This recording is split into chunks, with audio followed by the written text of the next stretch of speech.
Hello there, my name's Ray. I'm with Team S.T.E.A.M. and today I've got this 1999 W900 Kenworth that I'm getting ready to pull in the shop here in just a minute so we can get started on some serious hood work and a complete paint job. Alright, so I've got this truck pulled in and I no sooner didn't even shut the engine off yet. The first thing I did was block up the back of this sleeper. I wanted it blocked up at the exact height that this truck is used to running at, around 120 pounds in the cab. That's where it runs down the highway, and I wanted it blocked up at exactly that height, so it doesn't sit and sink down over the days, and then I put a stripe job on it that's never going to be straight when the truck's aired up. So the first thing I did, went ahead and put some blocks in underneath the sleeper, and now we can go ahead and get started on this guy. Now I haven't opened the hood yet. I haven't looked. The owner tells me it's got some structural damage under there, and I haven't opened the hood yet, but I've got an idea about how bad the structural damage might get just because of this right here. Look at this. That's one of the main braces. That's one of the main corner braces, and it is completely out of the truck. So I can pretty much guess there's going to be some structural damage. Another challenge we're going to be facing is the fact that somebody else painted this and their paint's coming up. But I know that's shocking, but some other truck shop has gotten a hold of this and they didn't do a good job, and the paint's just peeling up on it. Peeling up in multiple places, in fact. And once I establish communication with the owner, I'm going to talk to him about getting rid of these wings because both of them are damaged fairly heavily here at the bottom on both sides. And on top of that, the braces that hold them on are rotted.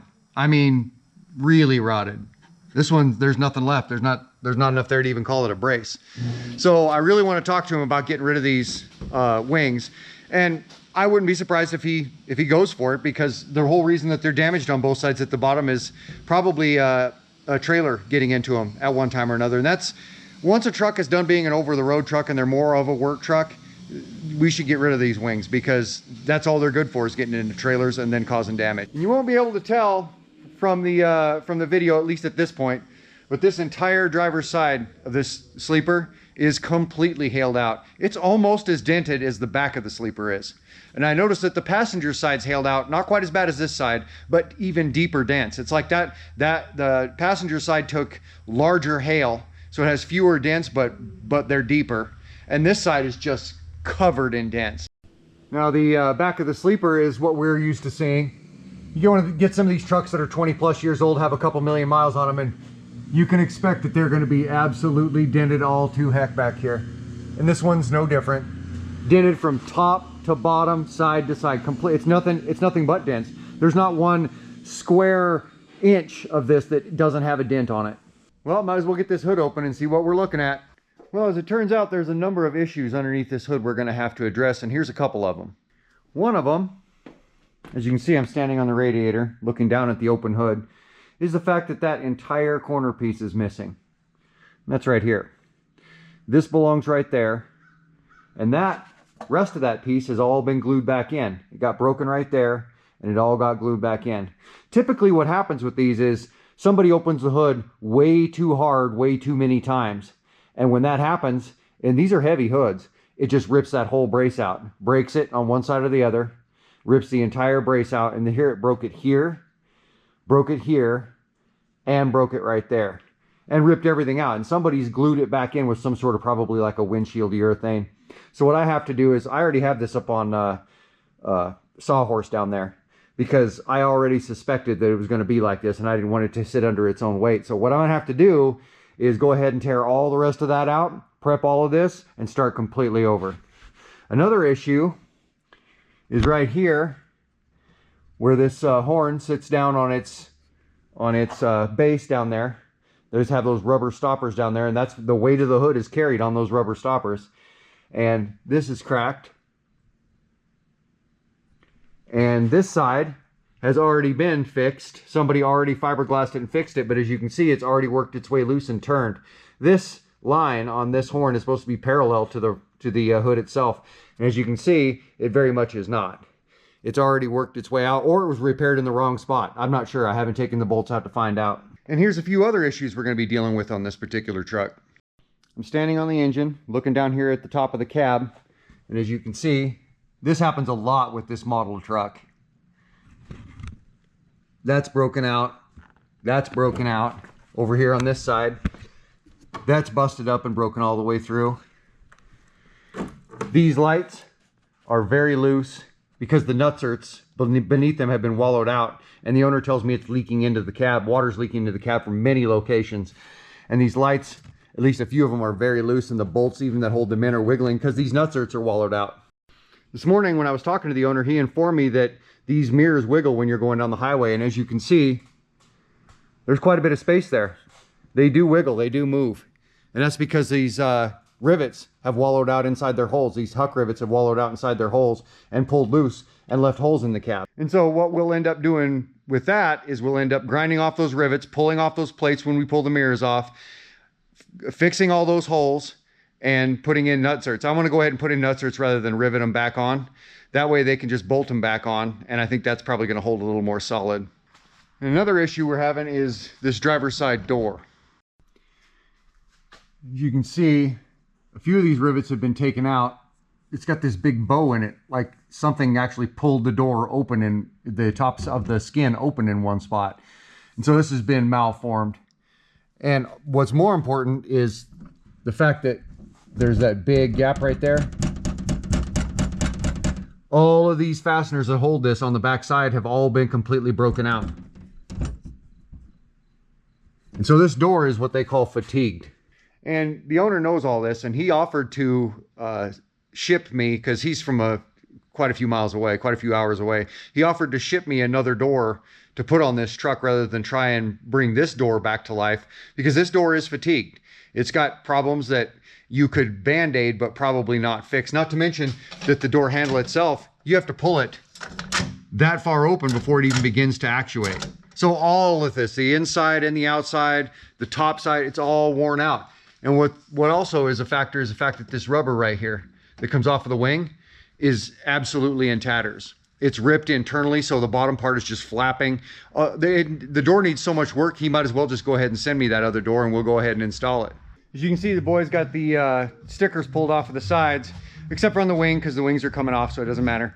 But I went ahead and shooed them out of the shop for the day because I'm getting ready to stir up some pretty serious fiberglass dust. Well, I've removed the last spring that went from this corner to the radiator mount, and I removed the cable that would have gone directly over my head that would hold this hood open. I've got the hood sitting on a sawhorse. And I've removed those 4 bolts that were holding the peg in place that the cable was attached to. I've removed the peg itself, and now I'm getting ready to rip this out of here.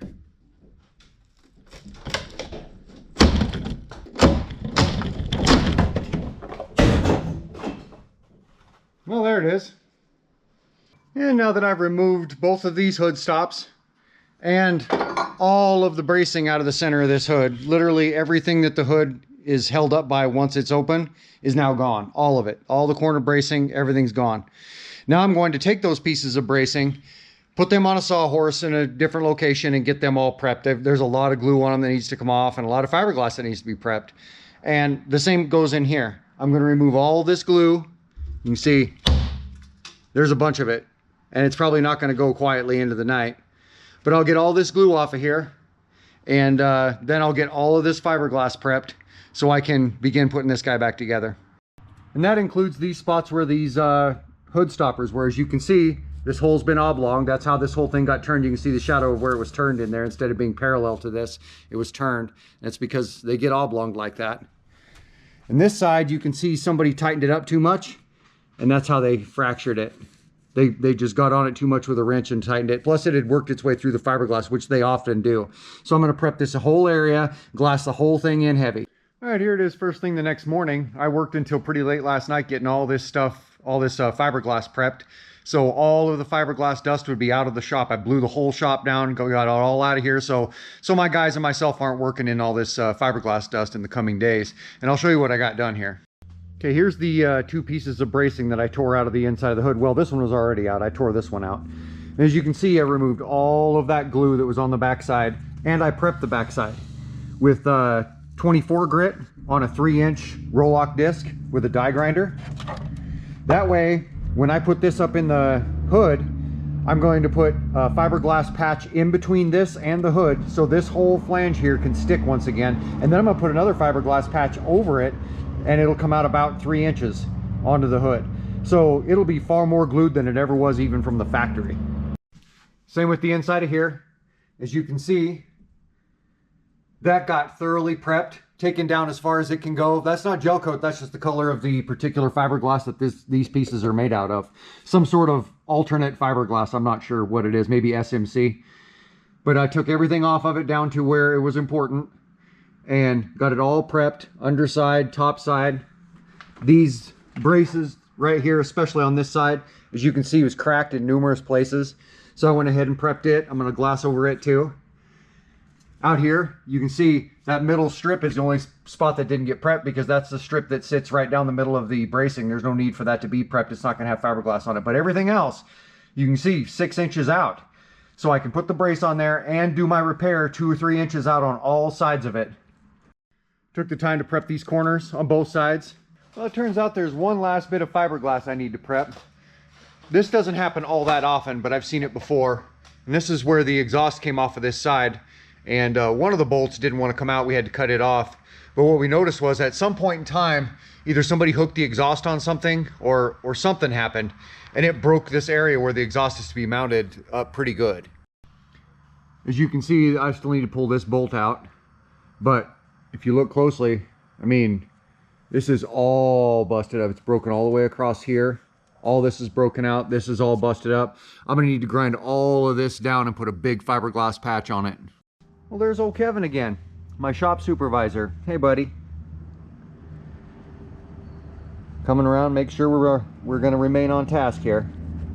So I've got all of this fiberglass work done. I've got it all patched with 2 to 3 layers on the outside, 2 layers underneath, and it's more solid than it probably ever was when it was stock now.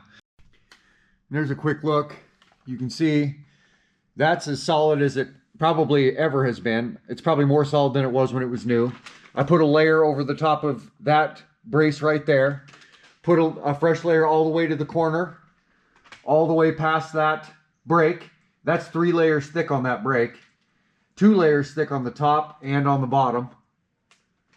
All the way around to that corner. And then from the corner to where you can see the discoloration stops right there, all of that 2-foot long section or almost 3-foot long sections all been coated.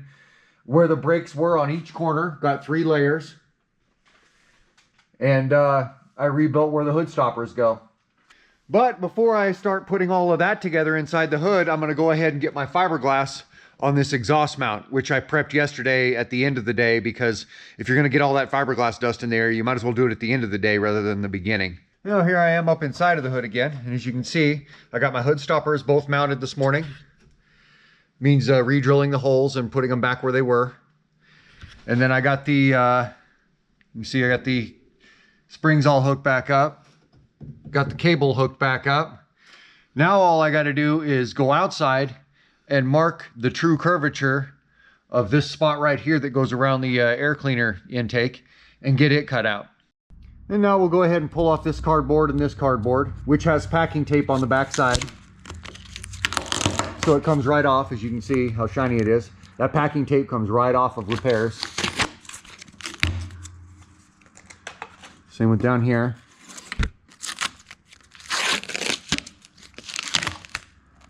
Comes right off.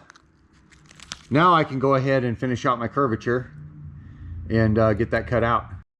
Just like that. Now, the owner of this truck was complaining that these mirror brackets were actually wobbling in the wind. And when I went up there and looked, both of them are loose, and they're loose because of rust. They rusted out and it pried itself away from the rivet and broke the rivet eventually.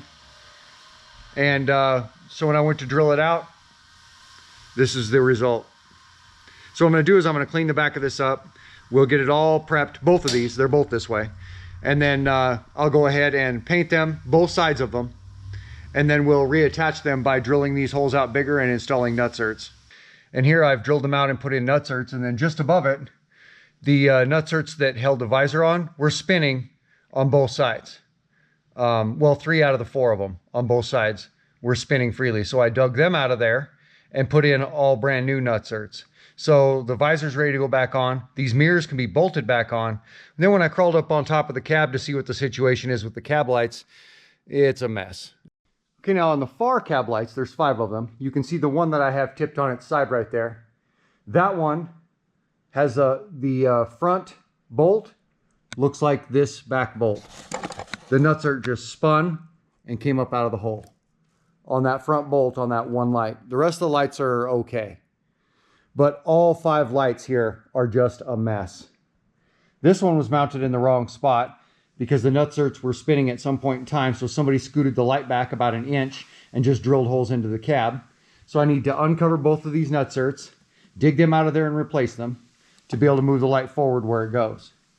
This one, somebody replaced the nutserts with these rubber ones. And if you've watched very many of my videos, you've heard me talk about these lousy rubber nutserts and why to stay away from them. Well, this is a good example of that. This one didn't expand at all and just came right out of the hole. And this one, I barely got the bolt out of the hole because it was spinning. This one here, just to the right of the center, the front bolt broke, the back nutsert spun out. This one here, on the far right, or the driver's side, somebody tried to hold the nutserts in place with fiberglass, which didn't work. So they were both spinning freely under there. So I need to dig these fiberglass patches off of there, get the nutserts out, and replace them. This one on the far left, the front bolt broke, seized in there and broke. The back one, the nutsert just spun and came out. 5 out of 5 are just a complete mess. They all need a bunch of work. We're going to be shaving off these horns entirely. These back parts here, the front cradle, which is already gone on the other side. We're going to fill these holes with fiberglass and do body work over the top of them and get rid of them entirely. And while I was on the phone with the owner and walking around the truck at the same time, I looked over in the inside of the hood on both sides and happened to notice this. You can see where the fender had broken away from the base, the main mounting base of this hood, and somebody had repaired it. You can see their repair right here. And up in here it seems to have held up, but down here you can see it very much has not. When I saw that, I went and checked the other side because now I'm on the driver's side here. As you can see, it's far worse.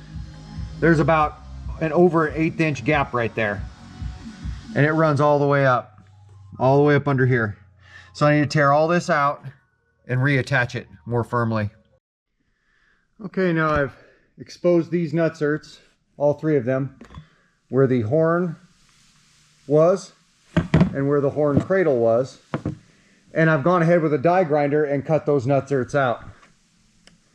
Now all of this is ready to be ground down and have fiberglass patches put on, and fiberglass patches put on there as well. But here's something interesting.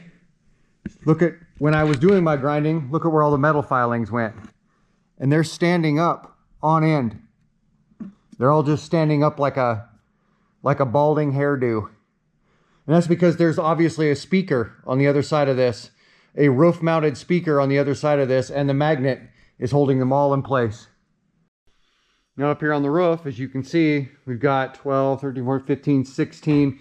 Up there's another one, so that's 17, just on the roof alone. All those dug clear down to where, as you can see, what's left is paper thin. There, you can't even see the thickness of it on all of them. You can't even tell there is thickness of it. That way I can fill all of this in with fiberglass, then grind it flat, and then re-drill all my holes and put in all new nutserts. The corner of this fender, I'll be rebuilding it. All right, so here it is the next morning. I'm on top of a ladder and I'm on the passenger side, and this is where that exhaust was all messed up. And as you can see, I went ahead and fiberglassed that all in. I put this underneath here, this tape underneath here, so it wouldn't get too much of the fiberglass resin all over the paint below. And then I'm also going to use it as a guideline because it's such a darker color. I'll be able to see right through this.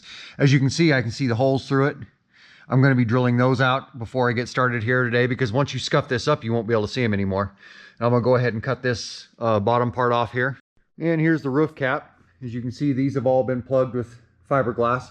These will be sanded flat again and then have body work put on them. These I've already drilled the holes in. As you can see, I drilled the front hole. Then I took the light itself and stuffed a bolt through it and made darn sure that the back hole was going to line up. And then I also did it on the single light back here as well. I patched up inside of these fender wells in all the spots that were cracked. I patched up this corner. I'll be cutting that off here this morning. And I patched up this fender well all the way around where it was cracked. I went ahead and patched up the cab corners on both sides as well. And so now I'll be doing all my cutting and shaving and hole drilling and prep for body work, and I'll even get on the body work today. I'll do the body work on the fiberglass, and I'll begin prepping and doing all the massive amount of body work on this sleeper. Both sides and the back are just dented all to heck.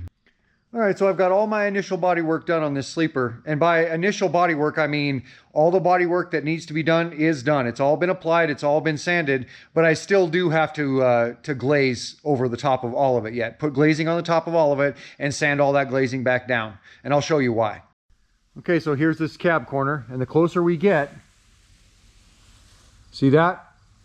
See those little pinholes? All those little specks? All those little defects? Those little defects are everywhere in the heavy body work. And there are some pinholes even in the small body work, but in this big heavy body work, they're everywhere. And that's what glazing fills. And you would think that wet sanding primer would fill those, but just spraying wet sanding primer on them won't. Most liquids won't fill that size of pinhole, or almost any pinhole. They tend to just gather up around it and make it even more easy to see.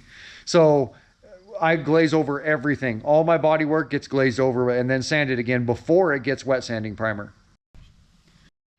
And here's the passenger side here later on in the day, as you can see. Now here's the other side, the driver's side. We haven't done anything with that door. We haven't even masked it yet because it's going to be replaced. So as you can see, I'm sanding all the paint off the front of these where the paint's come loose, been chipped and then been peeled by a pressure washer at some point. I'm peeling I'm sanding all of this off, all the way off the front, both sides. That way in the future this can get hit as much as it wants and it won't chip that thick paint out of there. Then I'm going to take these holes right here, grind each one of them out, and fill them with fiberglass.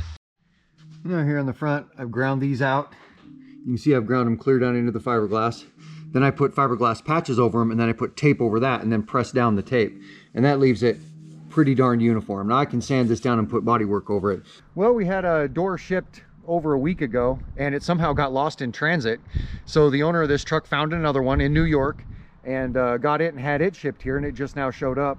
And it looks like it's in good enough shape that I can work with it. I'm gonna go ahead now and get it unwrapped, get it all unbound, get it off this pallet, get it in the shop, get the other door, the other driver's side door taken off, and get this one installed and adjusted.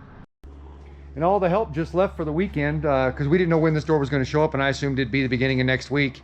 So all the help just left for the weekend, and I'm going to be doing this door swap by myself. Now, I'm not sure exactly how much these doors weigh. I've never actually weighed one, but they're a handful for one guy. If you're going to walk up and just grab a hold of it and curl it up and lift it up into position, you're a pretty beefy dude, because these things weigh quite a bit. Probably well over 100 pounds. I'm not really sure, but they weigh enough to where one guy would have quite a bit of trouble lifting it up chest height and sticking it to the side of a truck. And then holding it up there long enough to be able to tighten bolts. And since I'm doing this job by myself, I went ahead and brought my forklift over. And as you can see, I have just the one fork underneath there, just up to the bottom of the door and just touching it. And now I'm going to go ahead and take the bolts loose.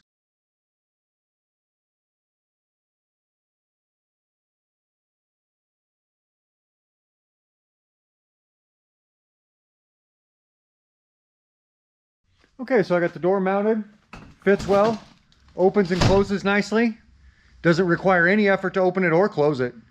And it's all sitting in there nice and square. I think it's adjusted out just right. I think it's pretty much ready to go. I'm gonna go ahead now, get it masked up, get these stickers stripped off here so I can take the next steps. All right, so here it is the next morning. Went ahead and got all my wet sanding priming done yesterday, got everything prepped, got all that priming done. You can see we primed both sides of the sleeper, the entire back of the sleeper. And here's that roof all wet sand primed up. Now here I've installed all the nutserts, all 12 of them, to get all 10 of them, to get all 5 of these lights mounted up again. And then I installed the nutsert up there, the one that was stripped up there as well. And I've installed the bigger size one on both sides. Now the primer's cured out, I'm gonna go ahead and get some black paint on this guy.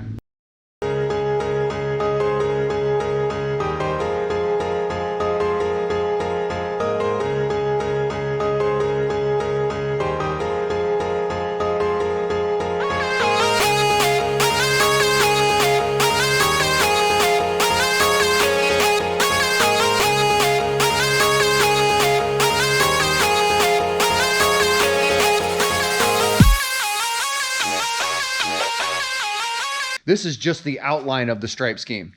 I only painted so much black on here so I could keep my options open as to where the outline's going to go, and also so I can see how the bodywork turned out and how some of the other things turned out, and I can make any corrections if need be. So I just painted a really wide swath. But today I'm going to be laying out that stripe scheme and putting the white paint in between it. And so now I've figured out where my top line is going to be all the way around. And so now I'm going to go ahead and start laying out the rest of my stripes. And now, as you can see, I've got all three of the top lines finished all the way around the truck.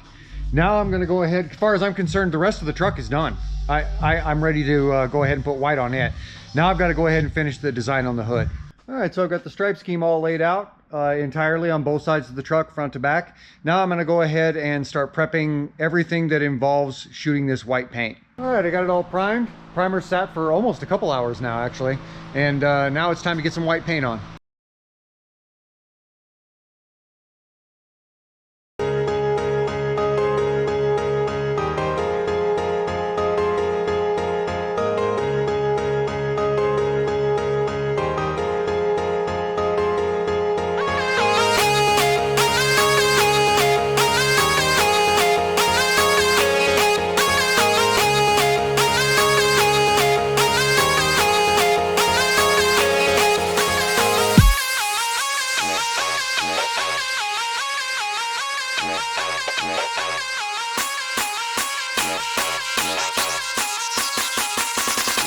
It's a 16 buff in the dark of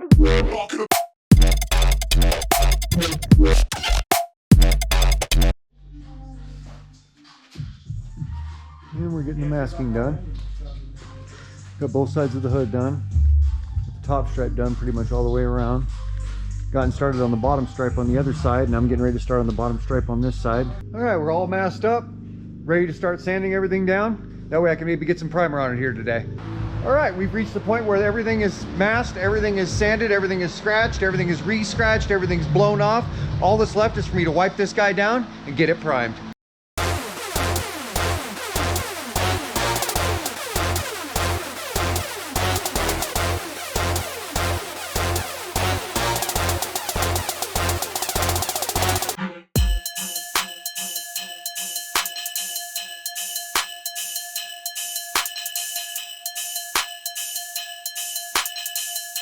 All right, so we got it all primed. It's sat long enough. I can go ahead and start running tack rags over it and getting it all tacked off one last time before I go ahead and paint it. And typically, whenever I paint red, I always prime in beige. Always. Yellow, orange, red, I always prime in beige. This time I've primed in a medium to darker gray because this is going to be a darker red, and that's going to work a little bit better over this darker gray primer than it would beige primer.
Well, I got her shot. I'm gonna keep running the fan here for a little bit until we get some of these some of this overspray out of the air.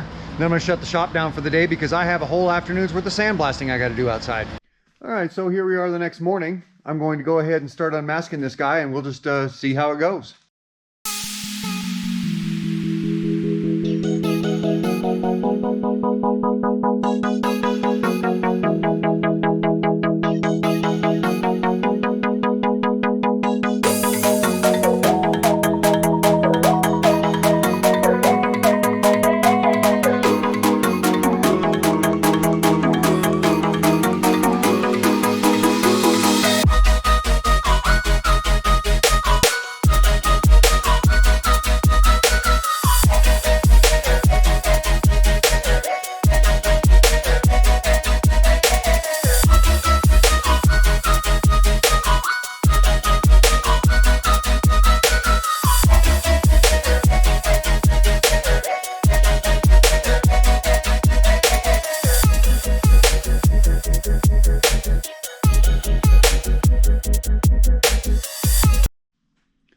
as you can see, we've got the basic unmasking done.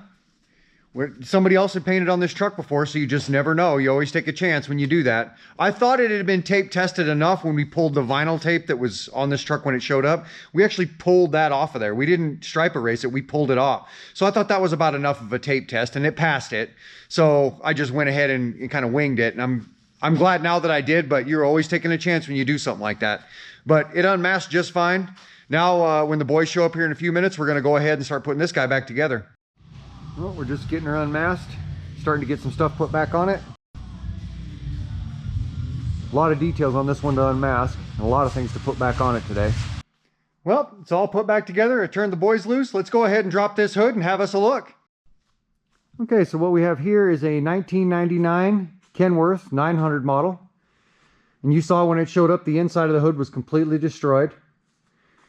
I took the stainless, the big heavy stainless covers off of the front. They weighed about 50 pounds a piece and didn't need to be there. Filled in all the holes. Took the stainless cowboy hardware off from outside of the Kenworth emblem and filled in all the holes. We replaced the grille completely with a whole brand new one. The roof cap had all 5 lights on the front, and one of the lights on the back had the nutserts stripped out. I ground out all that fiberglass and put in all new nutserts. I stripped the horns off entirely and filled them in where you can't even tell they were ever there. And here's how all the lights turned out, where I had to grind out all the fiberglass and put in all new nutserts. Everything's all wired back in, bolted up nice and snug, ready to go. Horns have been shaved, doesn't look like they were ever on here to begin with. This cab's ready to go. This side was hailed out, had some good sized dents in it. There's not a single dent or ding left in it. The back was as torn up as they always are. It had wings on it that were just in too bad a shape to stay, and we got rid of them. And it had a like a light mount or some sort of mount on the for like a work light or something on the top of the sleeper cap that we got rid of. And it was full of dents, like they all are, especially when they're this old and have a few million miles on them. No dents at all left in it. Not a single dent or ding in this truck now.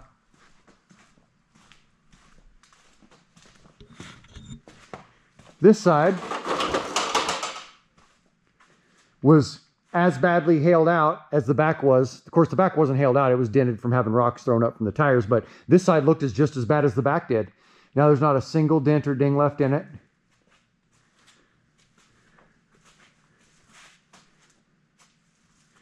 We outlined the stripe in black. It's nice and straight as an arrow. Fixed the exhaust mounts on both sides. They were broken out. On the other side, it was broken badly. Replaced the driver's side door entirely. It was just too far gone to deal with. Did I don't know how many fiberglass repairs to the inside of this hood and up around the corners of the hood where these things mount. I mean, tons of fiberglass repair we did to this hood. But now this guy is ready to go put on a few more million miles and looking good doing it. And here's a quick look at it with the side lights on. You can see from the reflection we got some good shine on it. Good solid gloss as usual. Well, there's another one in the books, and I've got another Kenworth sitting outside ready to take its place just as soon as I pull this guy out. Hey, if you want to come see me on Facebook, look up Flash Industrial Painting, and I post more stuff than just trucks. I post a pretty wide variety of things on there. And if you like what you see here, go ahead and hit the like button, because that's going to help me grow my channel. And if you want to see more videos like this, or domestic auto body, or art, or gardening, or any of the things we do around here, you might as well go ahead and subscribe, because, you know, we always got something going on. We'll see you guys around.